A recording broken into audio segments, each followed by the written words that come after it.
মই অন্তৰাৰ দেউতাকক এইকেইদিন যে অন্তৰা ঘৰত নাই, তাইৰ মোবাইল ছুইচ অফ হৈ আছে, এইবোৰ সকলো কৈছোঁ। কাৰণ কথাটো লুকুৱাই ৰখাটো বেয়া হৈছে। অন্তৰাৰ ফটোখন দেখি মামুনি ভয় কিয় খালে? মামুন নিশ্চয় কিবা এটা কাৰণ আছে। বেছি স্মাৰ্ট হ'বলৈ চেষ্টা নকৰিবি।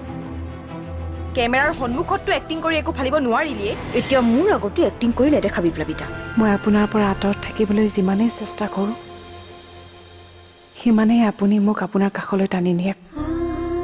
মোক আপুনি সদায় কয় মই আপোনাৰ দায়িত্ব, কিন্তু মই জানো এয়া কেৱল দায়িত্ব নহয়, এয়া বন্ধুত্ব। মই নাজানো তহঁতৰ কি হৈছে, কিয় তাকে আকৌ ঘৰলৈ উভতাই আনাৰ কথা ভাবিছ। এখন ঘৰ আকৌ কিবা অঘটন হোৱাটো বিচাৰিছ নেকি তহঁতে? তেনেকুৱা কিবা এটা হোৱাটো বিচৰা নাই, সেইবাবেইতো এইটো কৰিব বিচাৰিছোঁ। চা দাদা, বৌয়ে মামুনক একো কৰা নাছিলে। কৰা হ'লে মামুনক আমি এইটো অৱস্থাত ঘূৰাই নাপালোহেঁতেন। ঠিক আছে, মই ধৰি ল'লোঁ এতিয়া তহঁতে শুদ্ধ, কিন্তু তথাপিতো মই এইটো কথা মানি নলওঁ। এবাৰ তাইক মই জেৰা কৰি লওঁ, তাৰপিছত তাইৰ পৰা সকলোবোৰ সঁচা কথা মই উলিয়াই ল'ব পাৰিম। আৰু শুন, কাইলৈ মই মামুনক ডাক্তৰৰ ওচৰলৈকে লৈ যাম। তাই কিয় কথা ক'ব পৰা নাই, এই সকলোবোৰ মই ডাক্তৰক সুধি চাম। কি কৰিলে তাইৰ মাতটো ঘূৰি আহিব, নে তাই কেতিয়াও মাতিবই নোৱাৰিব, এই বিষয়ে মই ডাক্তৰৰ পৰা জানিব বিচাৰিম।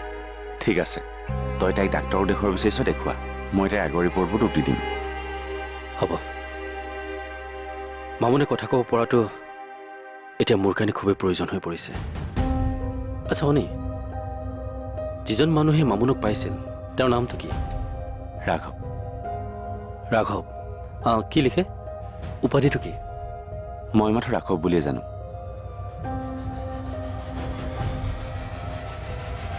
ৰাঘৱ। সি তাৰ পৰা মানুহখিনি উঠাই তাত কি কৰিব বিচাৰিছে? কিবা বোলে খেতি কৰিব, অসমীয়া ল'ৰাক সংস্থাপন দিব। অসমীয়া ল'ৰা, সি অলপ বেছিয়ে অসমীয়া চিঞৰি থাকে। তাৰমানে তাৰ চকুত মোৰ দৰে মানুহবোৰ অসমত থকাৰ যোগ্যই নহয়। আৰু এই অসমীয়াবোৰক কৰ্মসংস্থাপন দিবৰ কাৰণেতো আমি অনা অসমীয়াবোৰ ইয়াত ব্যৱসায় কৰি আছোঁ। সিহঁতে নিজে একো কৰিব নোৱাৰে, সেইকাৰণে সদায় আমাৰ ওপৰত চকু। এতিয়া পিছত তোৰ কি হ'ব? ৰখাব পাৰিবিনে তাক? মই মোৰ ফালৰ পৰা বহুত চেষ্টা কৰিলোঁ, সি বেটাই মোৰ কোনো কথাই নুশুনে। এতিয়া যদি আপুনি কিবা এটা কৰে, কিন্তু আপুনি তাৰ লগত ফ্ৰেণ্ডশ্বিপহে কৰি আহিলে, মই কিবা এটা কৰিব লাগিব। তই কি কৰিবি? তাক মাৰি পেলাবি? তাৰ বাহিৰেতো তোৰ হাতত কোনো বেলেগ উপায় নাই। মানুহ মাৰিব পৰা মই এতিয়াও হোৱা নাই, তথাপিও নিজৰ লাভৰ বাবে কিবা এটাতো কৰিব লাগিব। তই একো কৰিব নালাগে, যি কৰিম মই কৰিম। মোৰ ওচৰত এটা প্লান আছে। কি প্লেন? এতিয়াৰ পৰা দমেৰে কাম কৰিব লাগিব। কাইলৈ তাৰ পৰা মানুহখিনিক উঠাব লাগিব, আৰু পৰহিৰ পৰা আমি আমাৰ আন্দোলন আৰম্ভ কৰিম। অলপ দেৰিকৈ মই অফিচলৈ যাম। ঠিক আছে, ৰাখিছোঁ।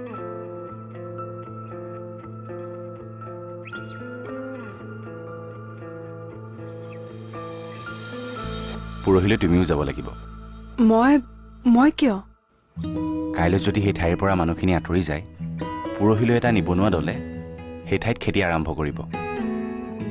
এই শুভ কামৰ আৰম্ভণি তুমি নিজ হাতেৰে কৰা, কাৰণ সেয়া কেৱল তোমাৰ বাবে সঁচা হ'ব ওলাইছে। গতিকে তুমি যাবই লাগিব। এতিয়া কিন্তু নাযাওঁ বুলি নক'বা। আৰু যদি কওঁ তেতিয়া? তেতিয়া তোমাক নকওঁ দিয়া, তুমি বেয়া পাবা। ক'ব বিচৰা কথাবোৰ কৈ পেলাব লাগে, পেটত ৰাখি থ'লেহে বেয়া। হয় নেকি? মোৰ পেটত মানে মনত আৰু এটা কথাহে আছে, সদ্যহতে সেইটো কওঁ শুনা। কওক। মই ডক্টৰৰ লগত কথা পাতিছিলোঁ। তেওঁ এবাৰ তোমাক লগ পাব বিচাৰিছিলে, মানে তেওঁ চাব বিচাৰিছে দৰৱবোৰে তোমাৰ ভৰি নাৰ্ভত কাম কৰিছে নে নাই। আৰু সঁচাই যদি ভালদৰে কাম কৰিছে তেন্তে তুমি সোনকালে খোজ কাঢ়িব পাৰিবা।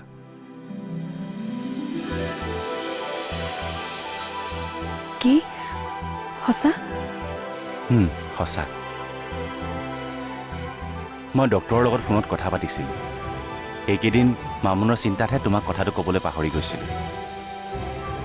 মিচিমি, আজি কিন্তু তোমাৰ এটা কথা মোৰ খুব ভাল লাগিছে। কি কথা?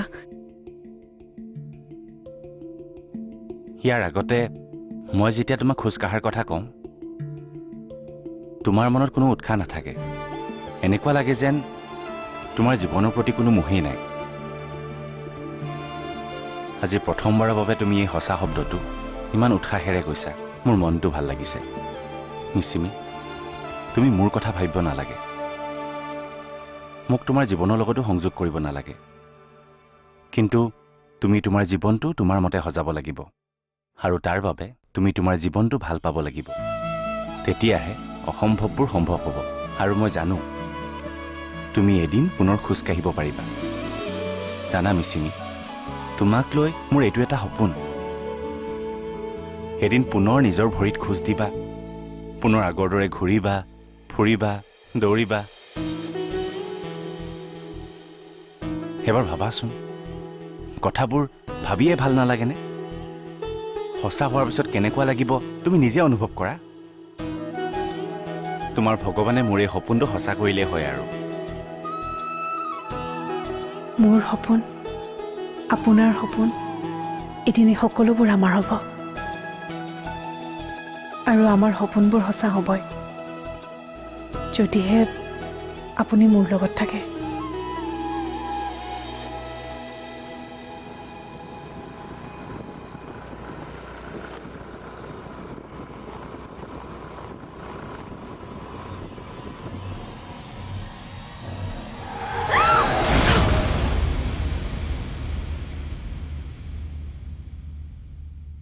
খবৰ কি?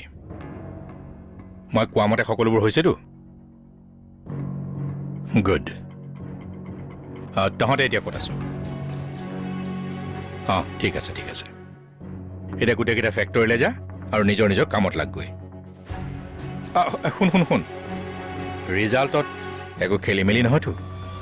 চোৱা অন্তৰা, মই ঘৰৰ মানুহক দেখুৱাই তোমাক ছাপোৰ্ট কৰিব নোৱাৰোঁ, কিন্তু ভিতৰি ভিতৰি মই তোমাক সদায় ছাপোৰ্ট কৰি থাকিম। আনে তোমাক হাজাৰ দবাবলৈ চেষ্টা কৰিব, কিন্তু তুমি কেতিয়াও হাৰি যাব নোৱাৰা। কিন্তু মই জিকিম কেনেকৈ? কাৰণ সেইখন ঘৰৰ ৰজাৰ কথাটো বাদেই দিয়ক, মোৰ নিজৰ ৰজাজনে মোৰ সাথ নিদিয়ে। সত্যতা আৰু সততাৰ পোছাক পিন্ধি ডাঙৰ ডাঙৰ কথা কোৱা মানুহক মোৰ সমূলি সহ্য নহয়। তুমি নেদেখা ফাগুনৰে আবেলি,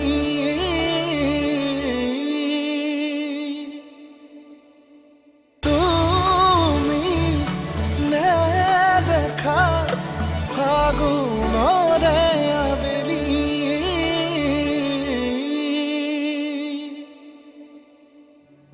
এতিয়া গোটেইকেইটা ফেক্টৰীলৈ যা আৰু নিজৰ নিজৰ কামত লাগগৈ।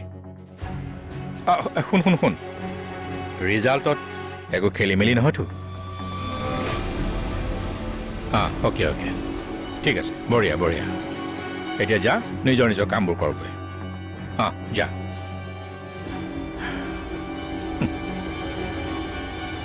সত্যতা আৰু সততাৰ পোছাক পিন্ধি ডাঙৰ ডাঙৰ কথা কোৱা মানুহক মোৰ সমূলি সহ্য নহয়, আৰু সেইবাবেই মই... হেৰি, আপোনাক দাদাই মাতিছে। দাদাই কিয় মাতিছে? দাদাই কিয় মাতিছে মই আকৌ কেনেকৈ জানিম? সেইটো হয় অৱশ্যে। বিদি ক'লৈ গ'ল? তাইক দেখাই নাই বহুত সময়। তাই মামুনৰ লগত আছে, সিহঁত তিনিটাই কিবা খেলি আছে বোলে। আচ্ছা, এই মামুন বোলাজনী ঘূৰি আহিল নেকি? নিজে অহা নাই, অনিয়েহে বিচাৰি আনিছে। আপুনি একো গমেই পোৱা নাই নেকি? এতিয়াহে মনটো ভাল লাগিছে। বৰ ডাঙৰ অঘটন ঘটিবলৈ গৈ আছিলে, কিন্তু আচ্ছা এইবিলাক বাদ দিয়ক এই আপুনি দাদাৰ ওচৰলৈ যাওকচোন নহ'লে দাদাই ভাবিব মই আপোনাক কথাটো নকলোৱেই আহক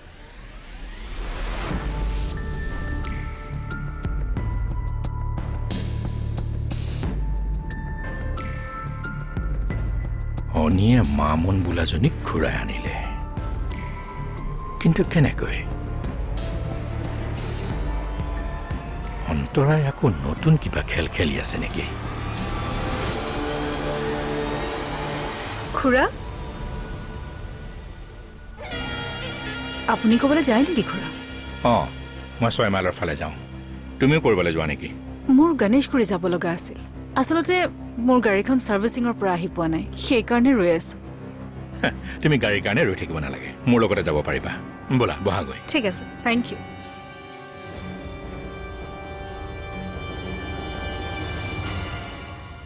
চোৱা অন্তৰা দাদাই তোমাৰ লগত যিখিনি কৰিলে সেয়া মই অকণো ছাপোৰ্ট নকৰোঁ যদি ছাপোৰ্ট নকৰে তেতিয়াহ'লে মাত মাতক কাৰণ সেইখন ঘৰততো মোৰ আপোন বুলিবলৈ কোনোৱে নাই গতিকে আপুনিয়ে মোৰ পক্ষত থিয় দিয়ক মই পৰা হ'লে সেই কাম কেতিয়াবাই কৰিলোহেঁতেন কিন্তু মই নোৱাৰোঁ অতীজৰে পৰা আজিলৈকে কেৱল মই সহিয়েই থাকিলোঁ সহিয়েই মই জীয়াই আছোঁ মই জানো ময়ো তোমাৰ দৰেই মাত্ৰ মই মাত মাতিব নোৱাৰোঁ আৰু তুমি চোৱা অন্তৰা মই ঘৰৰ মানুহক দেখুৱাই তোমাক ছাপোৰ্ট কৰিব নোৱাৰোঁ কিন্তু ভিতৰি মই তোমাক সদায় ছাপোৰ্ট কৰি থাকিম আনে তোমাক হাজাৰ দবাবলৈ চেষ্টা কৰিব কিন্তু তুমি কেতিয়াও হাৰি যাব নোৱাৰা কিন্তু মই জিকিম কেনেকৈ কাৰণ সেইখন ঘৰৰ ৰজাৰ কথাটো বাদেই দিয়ক মোৰ নিজৰ ৰজাজনে মোৰ সাথ নিদিয়ে কিন্তু অধীৰ তোমাৰ হাতৰ পৰা কেনেকৈ গুচি গ'ল সেইটো এটা সময়ত নিমাতী কন্যাহে আছিল তেতিয়াৰ সময় আৰু এতিয়াৰ সময়ৰ মাজত বহুত পাৰ্থক্য আছে খুৰা মই জানো মই জিকিম আৰু সেইকাৰণে তাৰে পৰিকল্পনা কৰি আছো বীৰণাই মোক প্ৰায়ে কৈ থাকে অন্তৰা হেনো সলনি হৈছে এতিয়া আৰু আগৰ অন্তৰা নাই মই মনে মনে ভাবোঁ বাঘে মাংস এৰি কেতিয়াও ঘাঁহ নাখায় অঁ বাঘে আক্ৰমণ কৰাৰ আগতে সদায় দুখোজ পিছুৱাই লয় তাৰমানে এইটো নহয় যে বাঘে ভয় খাইছে আৰু অন্তৰা ভয় খোৱা ছোৱালী নহয় যি দেখিছোঁ আপুনি মোক বহুত ভালদৰে ষ্টাডি কৰিছে পিছে তলে তলে ময়ো আপোনাক ষ্টাডি নকৰা নহয় এটা কাম কৰোঁ আমি যদি কিন্তু চিন্তুবোৰ একলগ কৰি দিওঁ কেনেকুৱা হ'ব মই ৰেডি আছোঁ তোমাৰ প্লেন কোৱা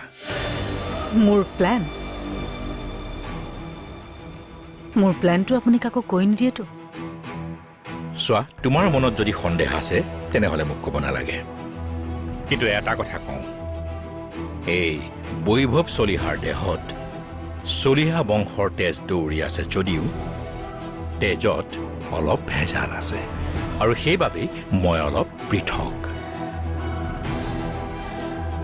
মোৰ প্লেনটো অলপমান পৃথকেই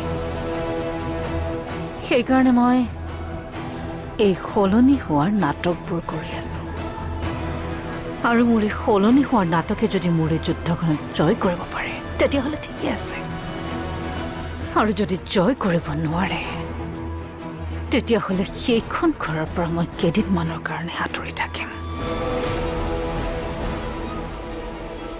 কিন্তু সেইখন ঘৰৰ পৰা মই অকলে নাযাওঁ খুৰা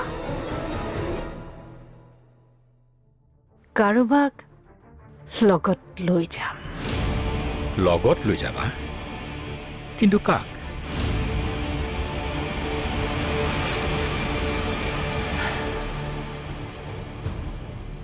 এইটোতো অন্তৰাৰ প্লেন নাছিল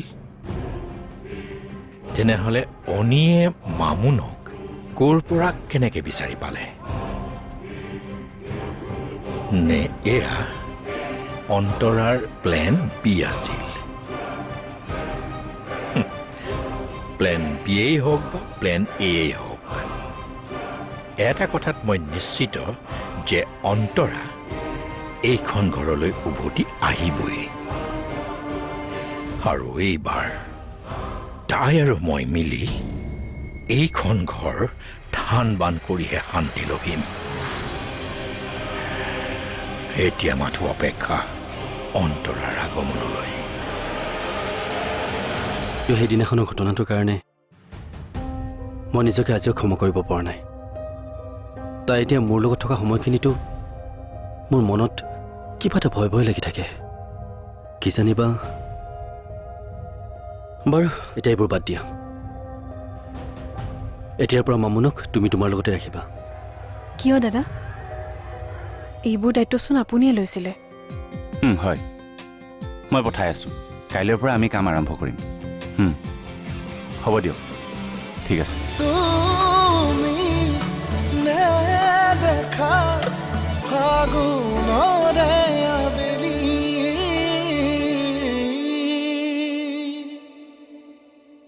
তুমি নেদেখা ফাগুনৰে আবেলি,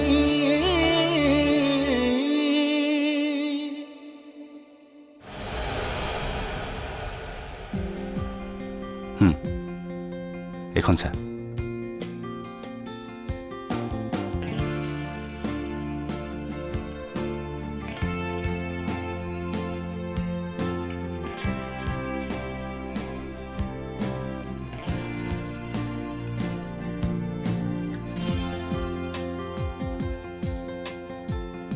হেল্ল', হয়, মই পঠাই আছোঁ। কাইলৈৰ পৰা আমি কাম আৰম্ভ কৰিম। হ'ব দিয়ক, ঠিক আছে। মামুন, এতিয়াৰ পৰা তুমি বাৰ লগত থাকা, যোৱা। তাই মানে আপোনাৰ লগতে আছিল? মই ভাবিছিলোঁ সেইদিনাখন তাই মোৰ লগতে আছিল। তথাপিও মামুন, তোমাৰ চাগে চিন্তাই হৈছে। মামুন মোৰ লগত থাকিলে যদি। দাদা, এইবোৰ আপুনি কি কৈছে? আপুনি মামুনক কিমান মৰম কৰে, তাইৰ বাবে কিমান চিন্তা কৰে, সেয়া মই ভালদৰে জানো। আৰু সেইদিনা যি হৈছিল সেয়া এক দুৰ্ঘটনা। তাৰ বাবে না আপুনি জগৰীয়া না আন কোনোবা। আৰু মই তেনেকুৱা ভাবি আপোনাক একো কোৱা নাছিলোঁ। মই জানো মিচিমি, কিন্তু সেইদিনাখনৰ ঘটনাটোৰ কাৰণে মই নিজকে আজিও ক্ষমা কৰিব পৰা নাই। তাই এতিয়া মোৰ লগত থকা সময়খিনিতো মোৰ মনত কিবা এটা ভয় ভয় লাগি থাকে। কি জানিবা,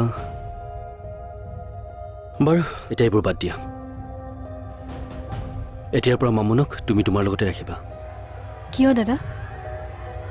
এইবোৰ দায়িত্বচোন আপুনিয়ে লৈছিলে। আৰু আজি হঠাৎ আপুনি চাগে ভাবিছে মই তাইক আপোনাৰ লগত শুবলৈ নিদিম। দাদা, আপুনি মোক চিনি পাবলৈ এতিয়াও বহুত বাকী আছে। মোৰ মনটো ইমান জটিল নহয়। আমাৰ জীৱনটোৱে দুদিনীয়া, আৰু এই দুটা দিনত আমিবোৰ যদি আনে বুজিব নোৱাৰা হৈ পৰোঁ, তেন্তে জীয়াই থাকি কি লাভ? অনি, সঁচাকৈ লাগে। তোমাৰ দৰে চিন্তাধাৰা ৰখা ছোৱালী এজনী বৰ্তমান পোৱাটো ইমান সহজ কথা নহয়। কিন্তু সি পালে। মই তোমাক লৈ তাক লৈ সঁচাকৈ খুব সুখী, খুব সুখী মই। তোৰ কাম কৰি ভাল লগা নাই নে আমাক এতিয়া ভাল লগা নাই? যদি কাম কৰি ভাল লগা নাই, তেন্তে কৰি থকা কামটো ত্যাগ কৰ। আজি অত বছৰটো মই তাকেই কৰি আছোঁ। এই ৰত্নাকৰ বাল্মীকিৰ উদাহৰণ অন্তৰৰ লগত নাখাতে। তোৰ বয়ৰা আৰু মই এনেই আড্ডা মাৰি আছিলোঁ। আড্ডা আৰু বৌয়ে তাকো তোৰ লগত? ये बात कुछ हजम नहीं हुई। জিয়া জিয়া সপোনৰে আধাকে